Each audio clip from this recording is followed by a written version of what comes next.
baadhi ya yale yaliyojiri katika mafundisho ya wanenaji wakuu 11 waliohudumu katika ukumbi mkuu wa kongamano.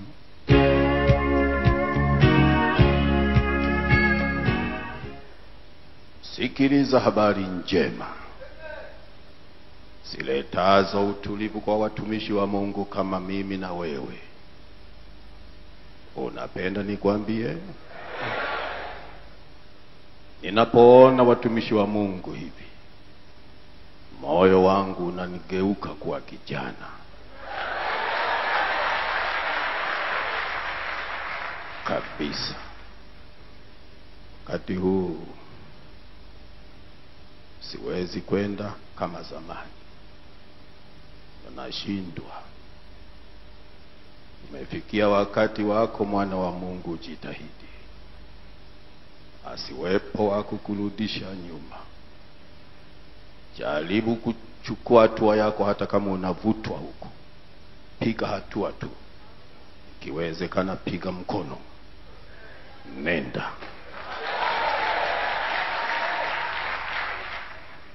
Bwana ameniinua kwa ushuhuda wa upande wangu. Sijui kwako kama amekuinua kwa njia ipi, mimi sijui alivyokuita. Ndio maana na kuheshimu. Kwa maana sijui alivyokuita Mungu. Siingilii kabisa juu ya mtu yeyote alivyoitwa na Mungu. Ukiniuliza habari ya mchungaji wa Katale, na muheshimu sana, kwa sababu sijui alivyoitwa na Mungu. Wito ule ni kutoka kwa Mungu. Usipouheshimu, utashindana na Mungu aliyemwita. Kila wito wa ndugu yako uheshimu,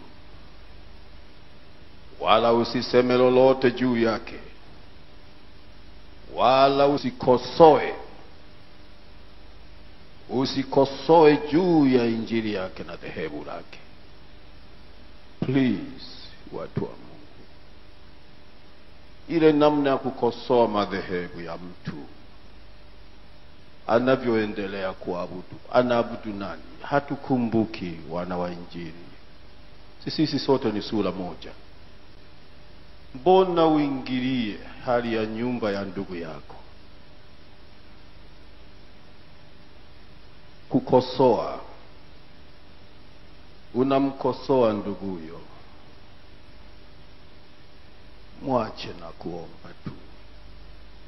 Heshimu, shughulika na mambo yako alivyokuita Bwana. Ukimwona na mwingine mnakutana, mnafurahiana.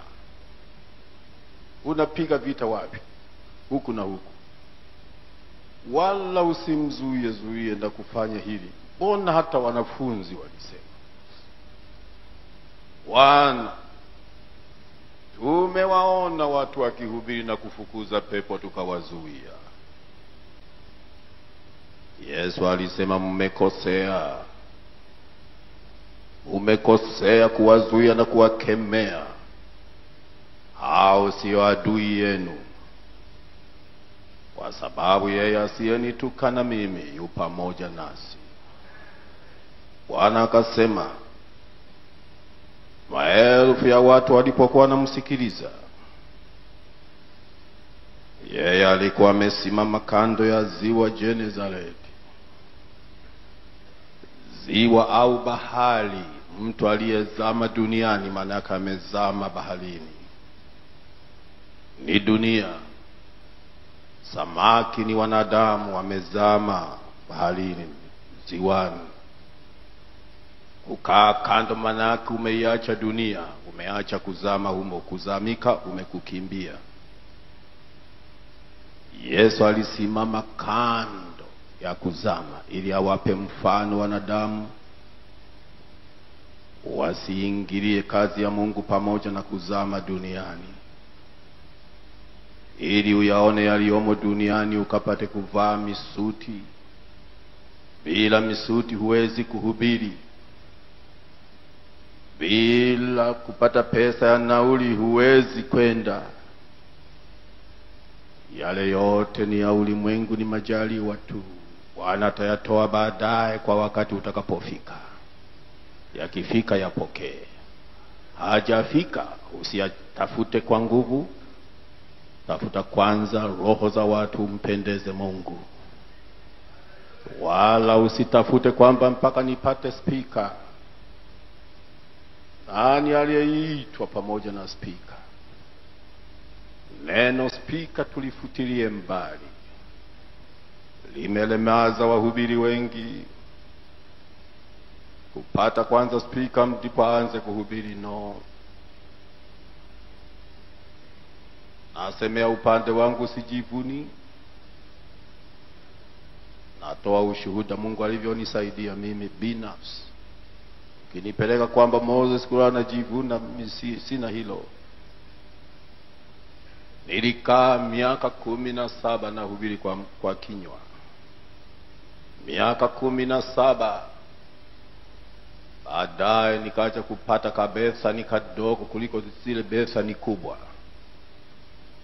Maiki yake ni ya kuweka hapa kama ubao, nikawa nakatupa hapo na hubiri kwa kinywa. Kadogo sana nakaweka mbele hivi, wala kule hawasikii. Hata hivyo nilivumiliana nako kwa watu wachache kwa miaka 2. Nikaja kupata besa ni moja kubwa kidogo. Sasa nilikaa nayo miaka 5. Ipo nikapata speaker kutokana na mtu huyu kutoka Tukuyu, watts 30. Nikasema imetosha. Ihimidiwe jina la Mungu Baba, na Mungu ataviponya hivyo, havitakufa haraka. Kazi haiendi mahali ulipo. Mwite yule unayejua Bwana amembariki na injili, mwite. Usiulize dini yako ni unasali, si ni Pentecost na umemsikia kihubiri. Pastor Masalu, njoo hapo unisaidie. Pastor Mbepela, njoo hapo unisaidie. Pastor, njoo hapa. Anakuita kule Igambo, njoo hapo unisaidie. Unaenda kumsaidia ndugu yako. Kazi ni hiyo hiyo moja ya Mungu. Utakuwa msaada kwa wote, mchungaji wa watu wote. Pige Bwana makofi.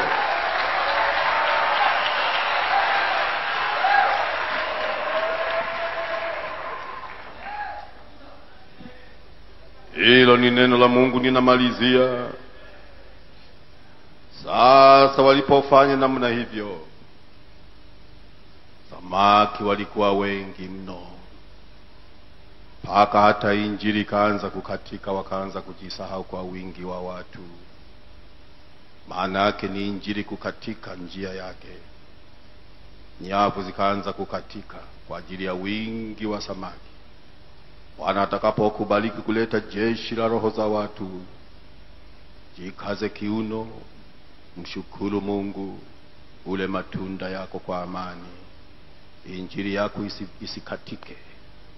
Usiache ukaduma.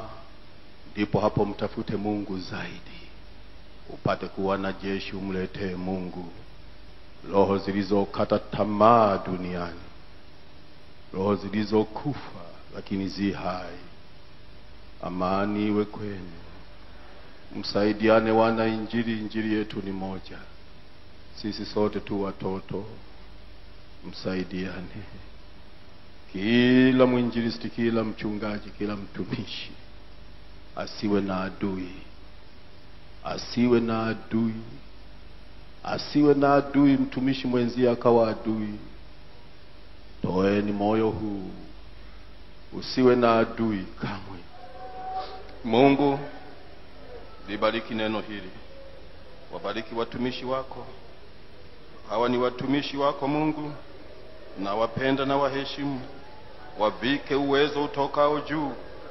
Wavike nguvu ziendazo kuwaendea kondoo waliopotea. Wawe na mawazo ya injili, mawazo ya umoja na upendano. Kanisa lako Tanzania lenye nguvu moja ya ukombozi, lenye masaidiano na upendano wa dhati. Ninakushukuru Mungu. Asante.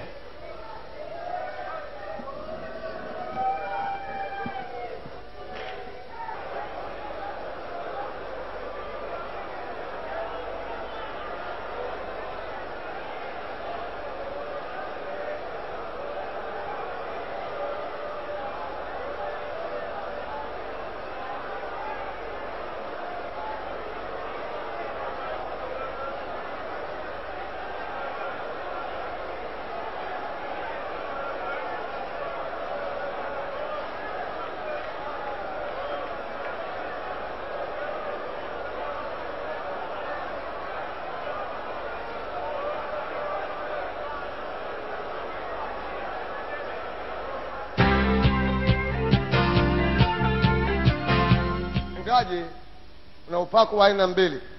Kabla sijauelezea upako, una upako kwa habari ya maisha yako. Nisikilize, kuna upako kwa habari za maisha yako. Lisha upako wa kuhubiri Injili, upako kwa habari ya maisha yako. Maisha yako maana yake upako kwa habari ya mapito ya njia zako za ulimwengu huu, kule utakakopitia, mapambano utakayokutana nayo, dhiki utakazopambana nazo, magonjwa ambayo utapambana nayo, hali ya jamaa yako na laana zake ambazo baba yako alikuwa nazo. Mashetani yatataka kushtaki kwa habari zako na yatakufuatia kwa mashtaka, kwa sababu Petro anasema iweni macho, kwa sababu mshtaki wenu Ibilisi anasimama akitafuta kummeza mtu. Kitakachokusaidia ni nini? Unasema ni imani. Imani maana yake ni nini? Maana yake ni kupewa haki ya mguso wa uungu uwe pamoja nawe katika mapito ya maisha yako. Haleluya! Kuna watu wengine ambao wamejali sana kuhubiri Injili, lakini wamepoteza maisha yao kabisa. Yamepotea kabisa kwa sababu hawakushiriki upako kwa habari za maisha yao. Wao walishiriki habari za kuhubiri Injili tu. Kila mtu aliyeokoka anayo nafasi ya kupokea upako ambao nitaueleza hapa. Sasa jana niliendelea kusema, nikasema hivi, tunakapokuwa tunazungumza habari ya upako, tofauti ya upako na vipawa, nilisema ya kwamba wakati muondoko wa uungu unapoondoka katika uungu ule umoja ule, wakati zile nguvu ama uweza wa akili za Mungu zinapoondoka kwenda mahali, au hekima yake, maana kila kipawa hakika yake ni hekima, ni uwezo na akili na ufahamu. Kila kipawa. Tofauti iliyoko ni kwamba katika kutolewa kipawa, kila kipawa huenda kufanya kazi sawasawa na makusudi, sawasawa na sababu zilizotolewa, sawasawa na makusudi ya kipawa kile. Kile kipawa kitakapoanza kujitokeza kama upako, hakitafanya jambo jingine lolote isipokuwa kile ambacho kimepelekwa kwa sababu hiyo. Na hii ndio maana watu wengi na wamekuwa na vipawa, na wakati upako unapokuja juu yao hupenda kutumia upako na kufanya vitu vyao, wanapoteza kabisa. Ndani ya upako ziko akili ambazo ni za ajabu sana, kuna ufahamu ambao ni wa ajabu sana, kuna akili na uweza ambao ni wa ajabu sana, lakini hautafanya tofauti na jinsi ulivyopelekwa. Mpe Bwana nafasi, mpe Mungu nafasi. Siku zimekuja wakati nafasi ya Mungu itawaidia, na wale wa Tanzania ambao walifikiria kwamba Mungu amelala watajionea wenyewe wakati upako utakapokuwa unagawanywa vipande. Na wale ambao wamejifanya kuwa watu wasioondoka mahali walipo, na wakuu wa nchi na watawala wa nchi ambao wamejiona ya kwamba wao hawatamsikiliza mtu, watakutana na upako na uweza wa Bwana.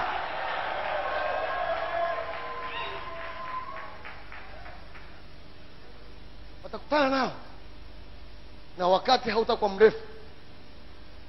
Uwe na hekima ya kufahamu upako unavyofanya kazi.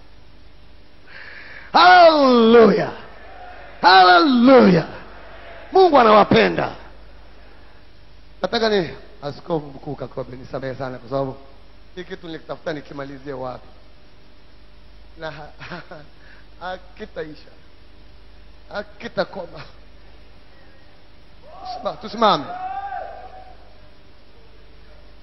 Tusimame. Uwepo hapa kesho ninapomaliza. Tuwe na msimamo mmoja na ukiri mmoja kwa ajili ya nchi hii, na tuwe na akili na busara wakati muondoko wa vipawa vya uungu utakapokuwa unaondoka, na wakati upako utakapokuwa unatokea. Bwana akusaidie uzitambue kanuni zake, uelewe mipango ya kanuni za Muumbaji. Tunyoshe mkono, tumuite Bwana katika uweza wake na katika mamlaka yake. na katika uweza wake, na katika upako wake, na upako wa Bwana uwe juu yako. Pokea upako. Bwana akuzingire na upako wake, na uweza wake, na mamlaka yake. Bwana akutawale, akuongoze, akujalie. Kurapapa shando la rabidi sikila la bashando fikatu samatarishini paro rabaka shinda la basoda sima la rabaka kara la bashina. Oh my God, oh my Lord. Oh rapapa satonda la rabayenda kori la rabashanda sikila la bandaya. Hallelujah. Lord. Oh Bwana.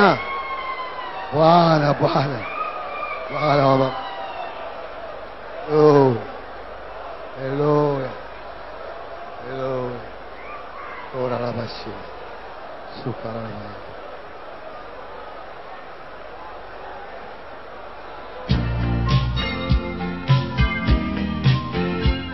Turn to 1 Timothy chapter 4. Tufungue Timotheo wa kwanza sura ya 4, because I have nothing to say to you this afternoon. kwa sababu mimi sina kitu chochote cha kuwaambia mchana wa leo, But the Apostle Paul does. lakini mtume Paulo ana jambo la kuwaambia mchana huu. We're here to talk about the purifying of the Church of Jesus Christ. Tuko hapa kuzungumzia kutakaswa kwa kanisa la Yesu Kristo, And we're not interested in men's methods, but in the power of the Holy Ghost. na hatutaangalia mbinu za kibinadamu, bali tutaangalia uweza wa Roho Mtakatifu kufanya hivyo. Chapter 4 of 1 Timothy tells us this.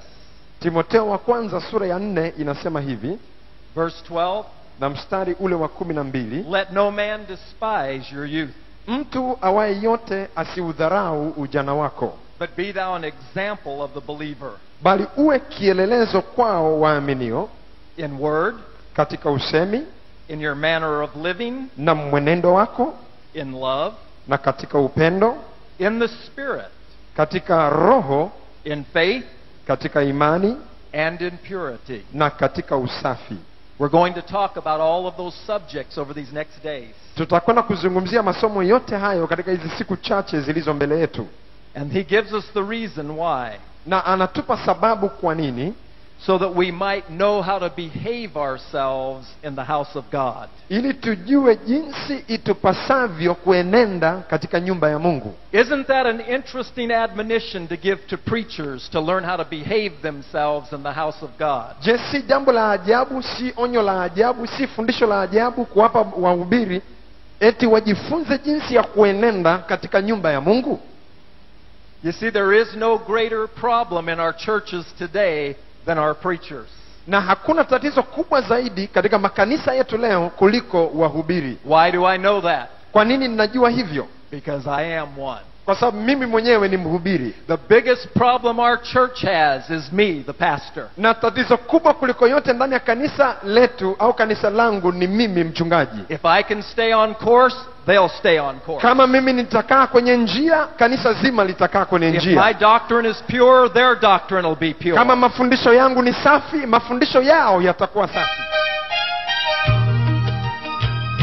We have not come to speak with enticing words of man's wisdom, hatukuja kuzungumza kwa maneno yenye kupendeza ya hekima za kibinadamu, but in demonstration of the Spirit and of power. bali katika udhihirisho wa roho na nguvu. We haven't come to teach you man's method, Hatukuja kukufundisha hapa mbinu za kibinadamu, but to bring you back to the Holy Scriptures bali kukuletea lile neno la Mungu, that are able to make us wise unto salvation, kukurejesha katika lile neno la Mungu ambalo litaweza kukuhitimisha hata kupata wokovu, to stir up the gift of God that is in you, kuichochea ile karama ya Mungu iliyokuwa ndani yako, to exhort you to the standards of holy men of God kukupa changamoto kuingia katika vile viwango vya mtumishi mtakatifu wa that have Mungu, left us as leaders in our generation, ambaye ametuachia kama viongozi katika kizazi with an chetu, example and a pattern.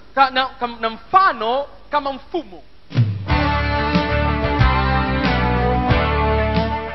Sasa jamani, tutafika wazee, tutafika tukioneana wivu kwa mambo haya madogo,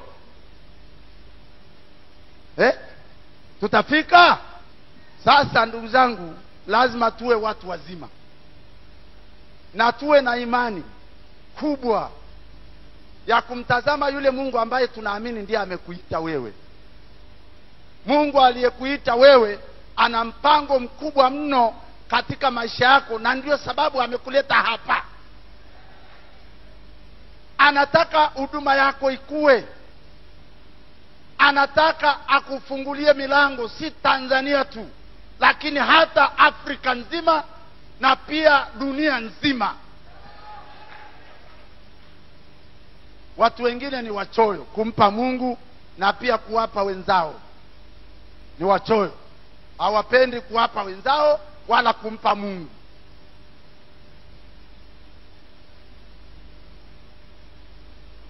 Mtu mchoyo, ndugu zangu, ni mtu hafai katika ufalme huu. Mtu asiyetoa. Tabia ya Mungu ni ya kutoa. Tabia ya Mungu ni ya kufanya nini? Ni ya kutoa. Sasa ni vizuri wachungaji mjifunze kutoa. Mnajifunza kutoa katika mipango na mafungu makubwa.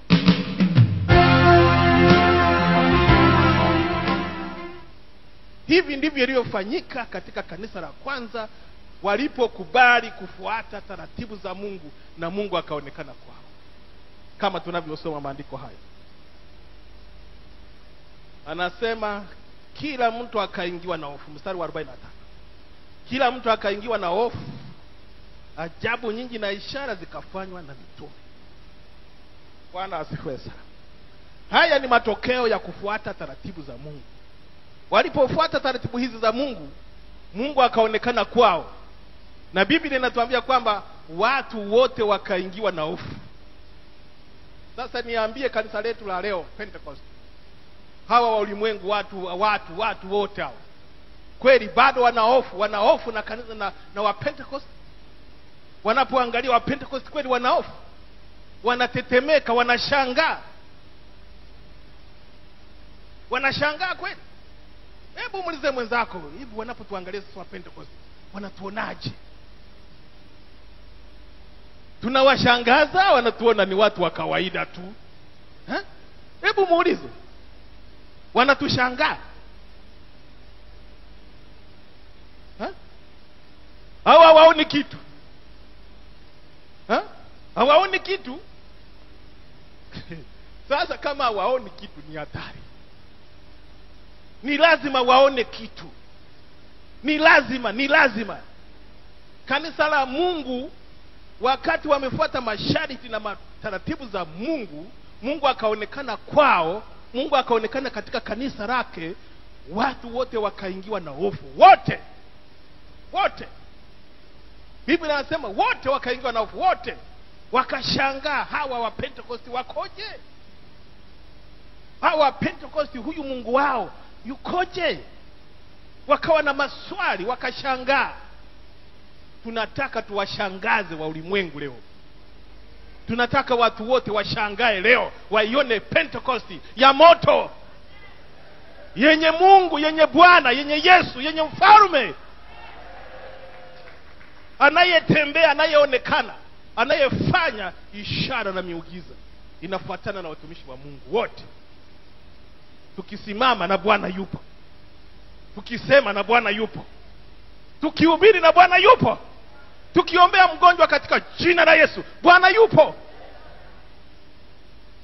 Huyu ndio Yesu aliyeonekana katika kanisa lake. Lakini tunaona hakuna kitu cha kushangaa.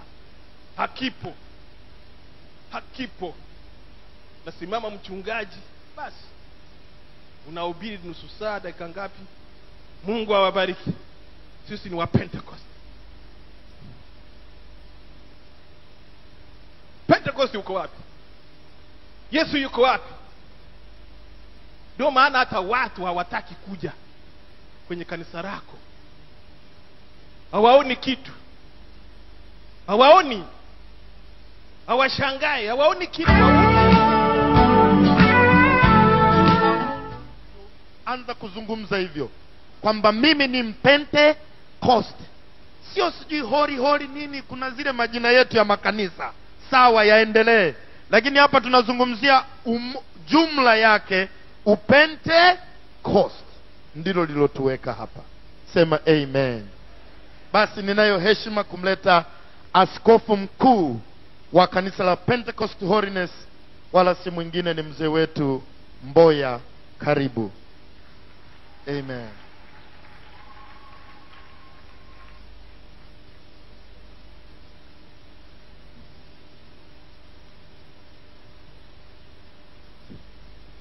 Haleluya.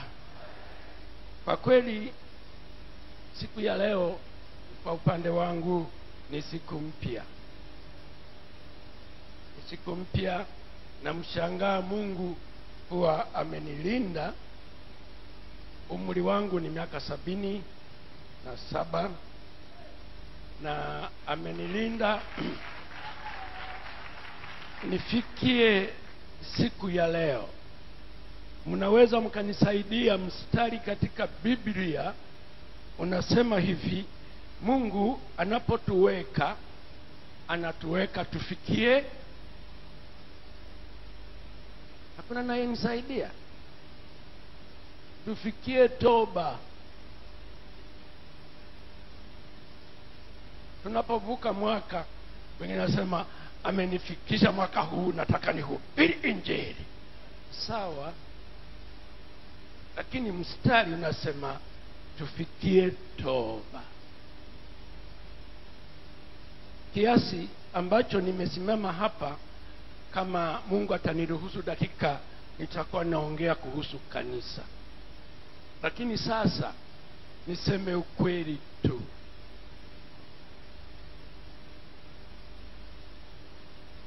Jina langu kweli mimi ni Amulike, mnanifahamu.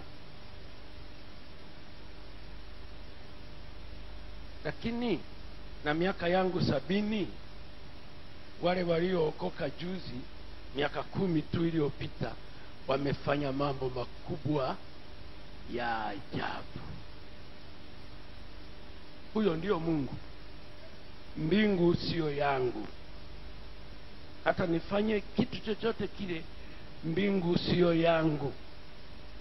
Yesu alifundisha hivi, alisema, wewe ndugu, hatukupatana dinari?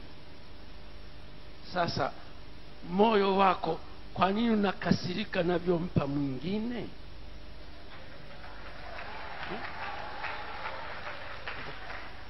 Sasa wewe askofu unakasirika, mlipatana na Mungu nini?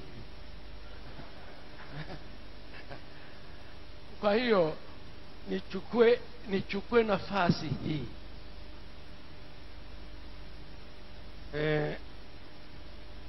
wanasema ukiona kinaelea kimeundwa na mtu. Ni mara yangu ya kwanza kufika hapa kuona watu namna hii, na nichukue hatua, nisizunguke. Mungu anisamehe.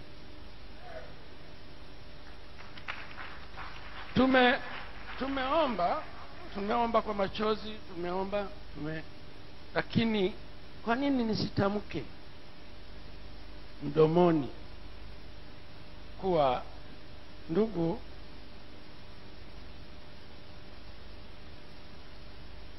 unisamehe.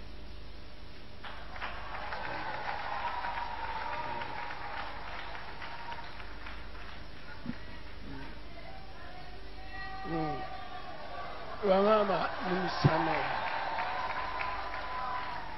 wachungaji munisamehe.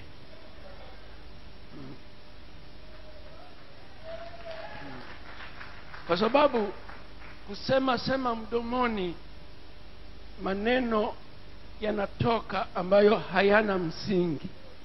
Waimbaji munisamehe.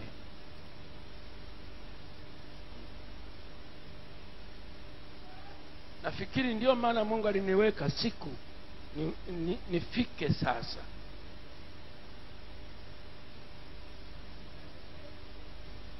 Kuomba msamaha najisikia kabisa.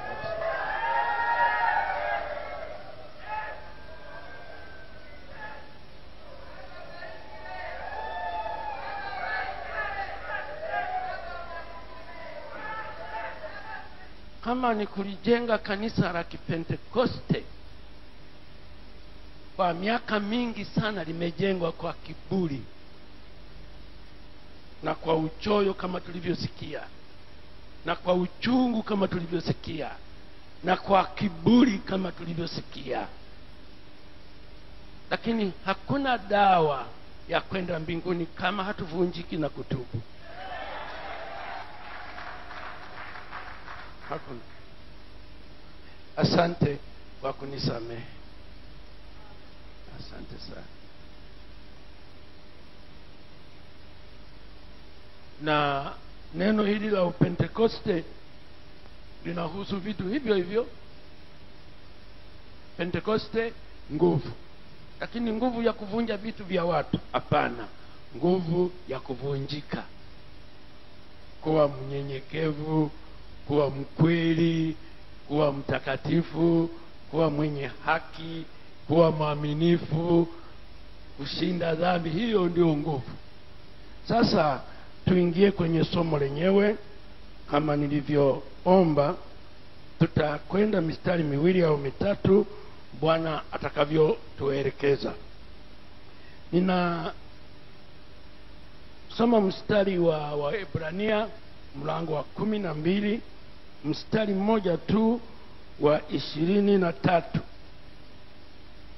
Kama umepata, unasema hivi: mkutano mkuu na kanisa la wazaliwa wa kwanza walioandikwa mbinguni na Mungu mwamuzi wa watu wote, na roho za watu wenye haki waliokamilika. Kanisa, mtu wa Mungu,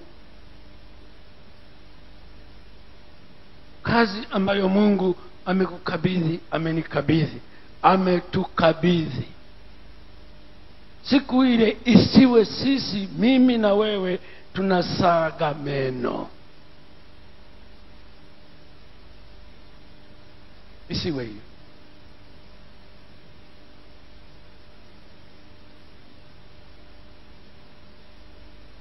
Iwe siku ya ingia, njoo uliyebarikiwa. Ingia, njoo uliyebarikiwa. Kiti chako hiki, taje yako hii. Ukiendelea kusoma kuhusu kanisa, Biblia inasema kuwa wengi watalia machozi.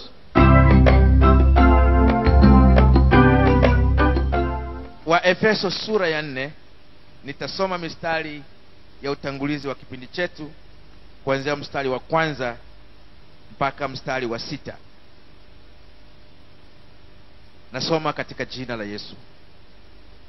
Kwa hiyo na wasihi mimi niliyemfungwa katika Bwana, mwenende kama inavyoustahili wito wenu mlioitiwa, kwa unyenyekevu wote na upole, kwa uvumilivu, mkichukuliana katika upendo, na kujitahidi kuhifadhi umoja wa roho katika kifungo cha amani. Mwili mmoja na roho mmoja, kama na mlivyoitwa katika tumaini moja la wito wenu. Bwana mmoja, imani moja, ubatizo mmoja, Mungu mmoja, naye ni Baba wa wote, aliye juu ya yote na katika yote na ndani ya yote. Bwana Yesu asifiwe. Mistari hii ambayo tumeisoma, sisi wengi wetu ni wataalamu wa kuifundisha. Kwa hiyo nisingependa kuchambua kana kwamba naongea na Wakristo. Nimeisoma kama pitio, lakini kuna vitu fulani ambavyo nasukumwa kuviwekea mkazo katika somo hili. tukumbuke kwamba kitabu cha Waefeso au waraka wa Waefeso waliandikiwa watakatifu, na mwandishi alipokuwa akiandika waraka huu alikuwa anazungumza kwa njia ya kalamu na watu waliozaliwa mara ya pili na kutimiza sifa zote ambazo Yesu aliainisha kwamba mtu akitaka kuingia au kuurithi ufalme wa Mungu lazima ayafanye. Kwa hiyo maandiko haya hayamhusu mtu yeyote ambaye hajaokoka, hata kama ni askofu.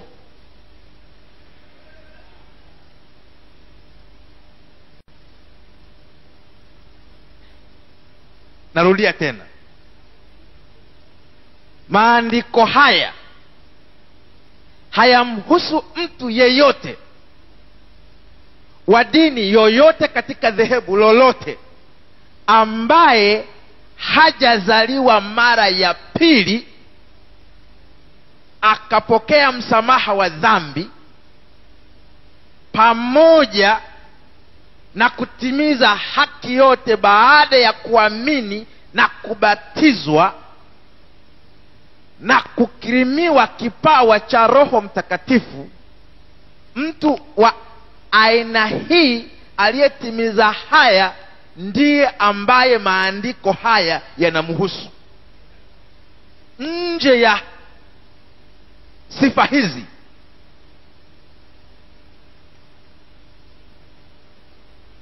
maandiko haya hayamhusu. Sasa hilo nalisema kwa ujasiri kwa sababu kwa kadiri nilifahamu Biblia na haya maandiko kama nilivyosema, na utata tulio nao katika mazingira tunamofanya kazi na jinsi tunavyosongwa siku hizi,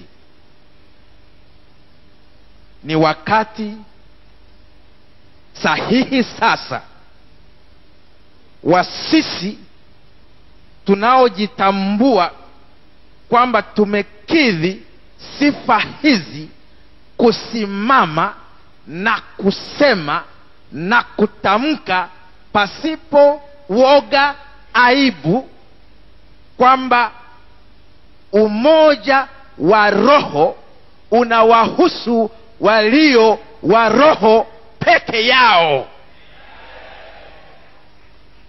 Sasa kama hiyo itatafsiriwa kwamba ni ubaguzi, ni kwamba huo ubaguzi upo tayari, ila sisi tunautangaza.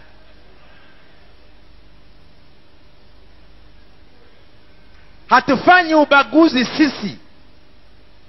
Ubaguzi upo kwa sababu ziko tofauti kati ya nuru na giza.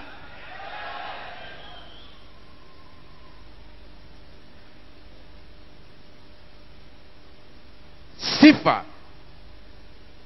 za wahusika katika umoja wa Roho sio kwa sababu ni muumini wa dhehebu au mfuasi wa dhehebu fulani la Kikristo.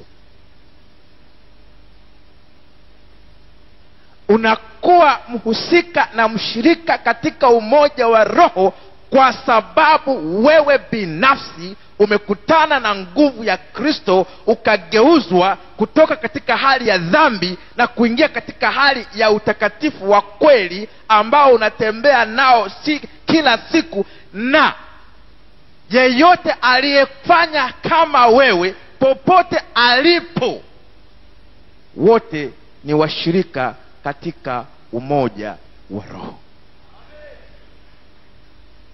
Na ndiyo maana ninafikiri shetani anatushangaa wa Pentekoste huwa haamini kwamba anachoona ni sahihi. Pale ambapo sisi ambao ndio kwa mujibu wa maandiko haya tumetimiza sifa, lakini hatuishi,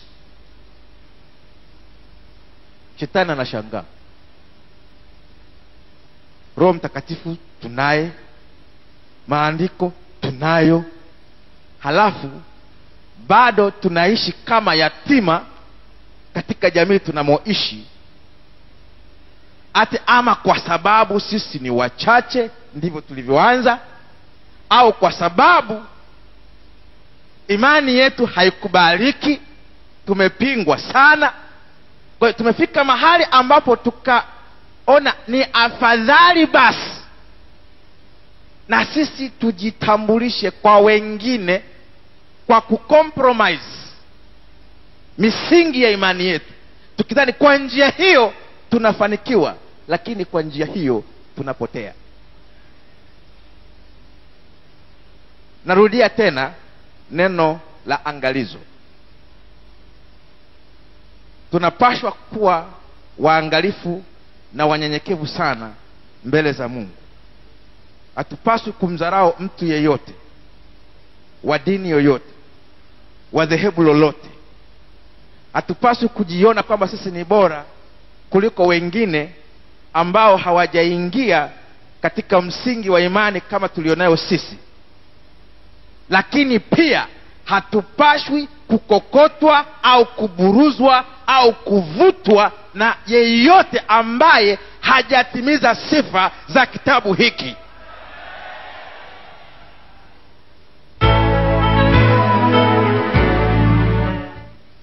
Neno hili ni fupi, lakini neno hili lina maana sana katika huduma zetu. Hata katika maisha tunayoishi hivi, katika ulimwengu wa sasa, wanawake tunakuwa na vipingamizi vingi katika huduma zetu.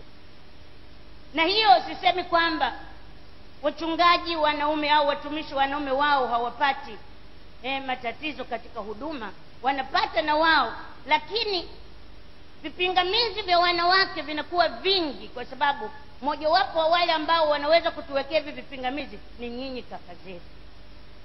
Sasa kwa sababu tuko pamoja katika uwepo wa Roho Mtakatifu, tuangalie kile ambacho sisi kama wanawake tunaweza kutugawia na sisi tukafanya pamoja na nyinyi. Yesu akalia akasema, mavuno ni mengi, watendakazi ni wachache. Tumuombe Bwana wa mavuno aweze kutupelekea vyombo ili waweze wakafanye kazi. Sasa jamani, kama nyinyi hamtoshi, Yesu akaangalia kaona hao wababa waliopo wanaofanya hawatoshi, kwa nini msitutumie na sisi? Maana watendakazi ni wachache, wala huna haja kuomba, maana tuko makanisani. Wanawake 3/4 ya kila kanisa wanajaa wanawake. Sasa hao wanawake 3/4 ya kanisa, kwa nini wasitumike? Mpaka Yesu awe na kilio ya kwamba mavuno ni mengi, watendakazi ni wachache. Tutumeni, sisi tuko tayari kufanya kazi.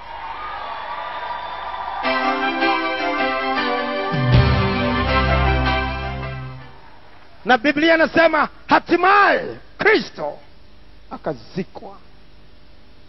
Shetani akasema pamoja na maajenti wake, liwekeni jiwe,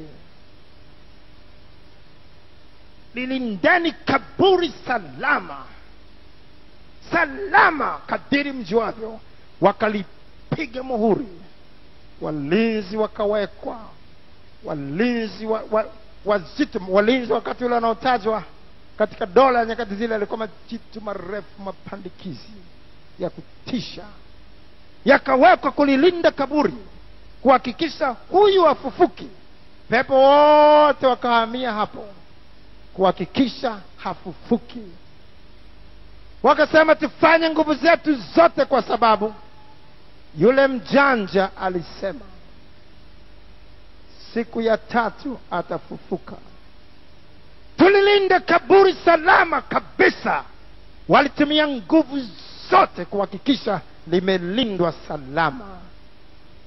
Hatimaye siku ya 3 mapema, malaika mmoja akatokea, akalivingirisha jiwe, akalikalia. Haleluya!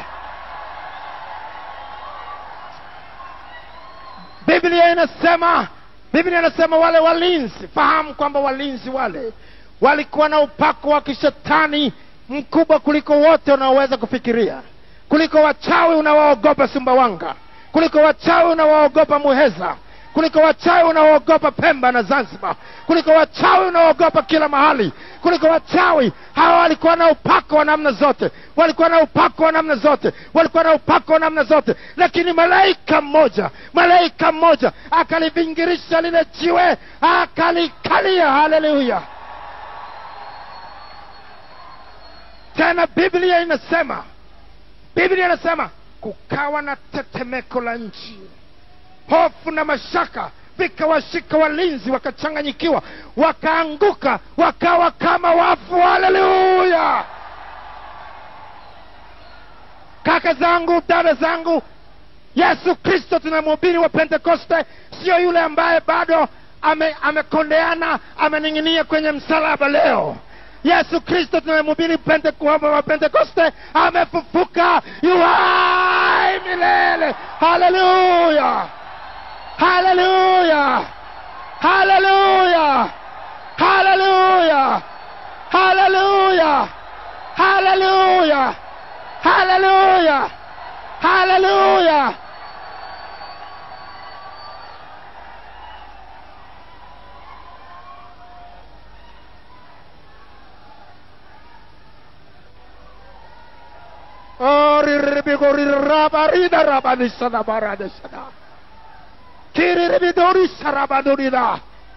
Yesu Kristo tunamhubiri wa Pentekoste ni yule aliyefufuka katika wafu.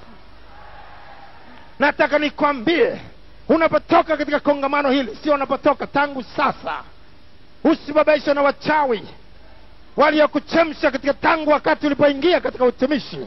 Usibabaishwe na hao waliosema tutakumaliza. Utatoka katika kongamano hili ukiwa na upako wa kukanyaga nyoka na nge na nguvu zote za yule adui. Wala hakuna kitu kitakachokudhuru, wala hakuna kitu kitakachokudhuru, wala hakuna kitu chochote kitakachokudhuru. Kwa hiyo kuna maarifa kuhusiana na ukuaji wa kanisa, ndio tunatupa kuanza kutafakari hapo, hasa kimsingi moyo wa somo letu. Hapo muda wetu umesonga sana, hatuwezi kuendelea sana tena, lakini hapo ndio moyo wetu wa somo letu, jinsi ya kulijenga kanisa la maelfu ya watu. Kuchunga kanisa kunafananishwa na kujenga kanisa. Kujenga kanisa, Yesu alisema nitalijenga kanisa langu juu ya mwamba, wala milango ya kuzima haiwezi kulishinda kanisa. Paulo mtume anajiita mkuu wa wajenzi mwenye hekima. Kanisa ni kujenga. Ndio maana tulizungumza juu ya setting pale mwanzo. Ni kujenga nyumba, lazima ujue unatumia vifaa gani kujenga. Unatumia vifaa gani kujenga? Kwenye udongo wa mfinyanzi au kwenye mchanga, lazima ujue. Na hayo ni maarifa, ni sayansi. Ndio maana kuna sayansi ya ukuaji wa kanisa, kuna maarifa ya ukuaji wa kanisa.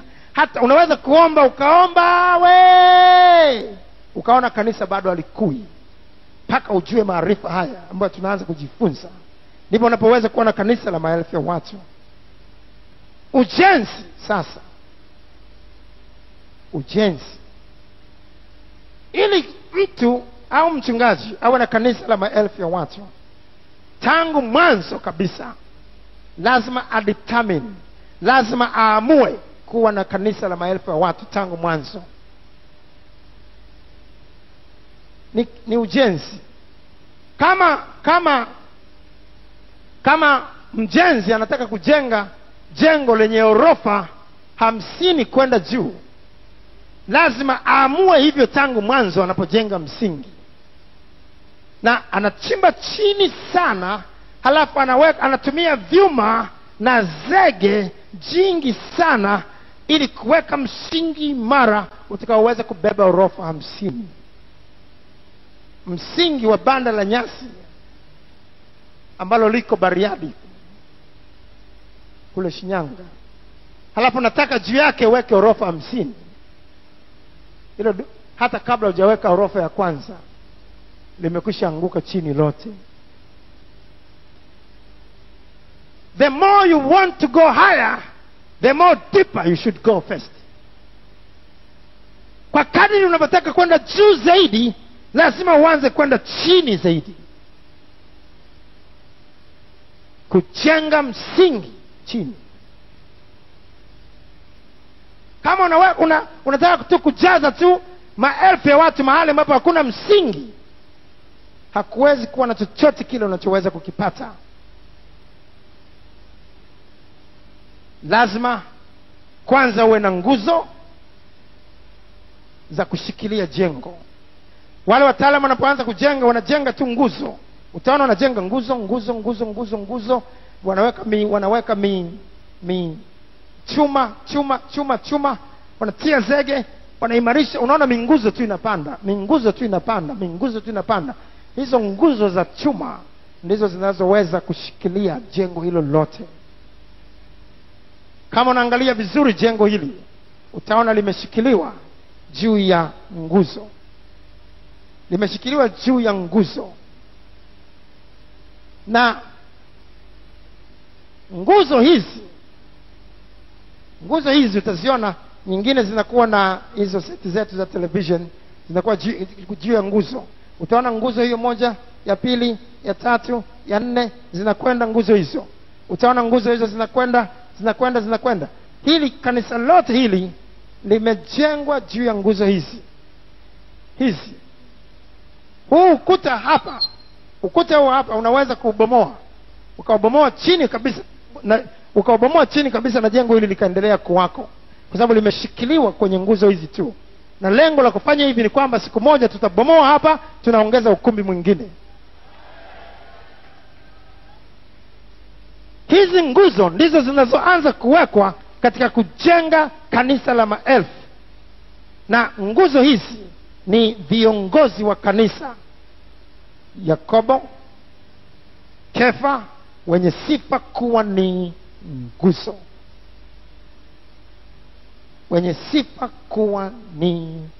nguzo. Nguzo hapa inazungumzia juu ya viongozi. Ukubwa wa kanisa, uharaka wa kukua kwa kanisa unategemea na uwezo wa mchungaji wa kuzalisha viongozi ambao ndio nguzo. Kinyume chake, hakuwezi kuwa na kanisa kubwa kama hakuna viongozi walio imara, nguzo. Wagalatia sura ile ya pili mstari ule wa 9. Tena walipokwisha kuijua ile neema niliyopewa, Yakobo na Kefa na Yohana, wenye sifa kuwa ni nguzo. Viongozi wa kanisa wanaitwa nguzo. Hawa ndio wanaweza kushikilia maorofa wanayotaka kuyajenga juu. Kama huna viongozi walio imara, haiwezekani kwa namna yote kuwa na kanisa la maelfu ya watu walioko juu, kwa sababu wale watakaokuja wanamwangalia kiongozi alivyo. Kama kiongozi anachelewa kanisani, nao atachelewa kanisani. Kama kiongozi anamtukana mchungaji na kumsengenya, nao atafanya hivyo hivyo. Kama kiongozi anamdharau mchungaji, nao atamdharau mchungaji hivyo hivyo. Na Mungu si wa machafuko. Ndio tutaweza kuona ni kwa nini makanisa mengi yanafikia tu kuwa sana kwa bidii kubwa sana mchungaji, wanafikia kuwa na watu 200, na ikiwa ni 400, 500, 600 unakuwa mzigo sana wa kulemea. Tutajifunza tutakapoanza Jumatatu kwa neema ya Mungu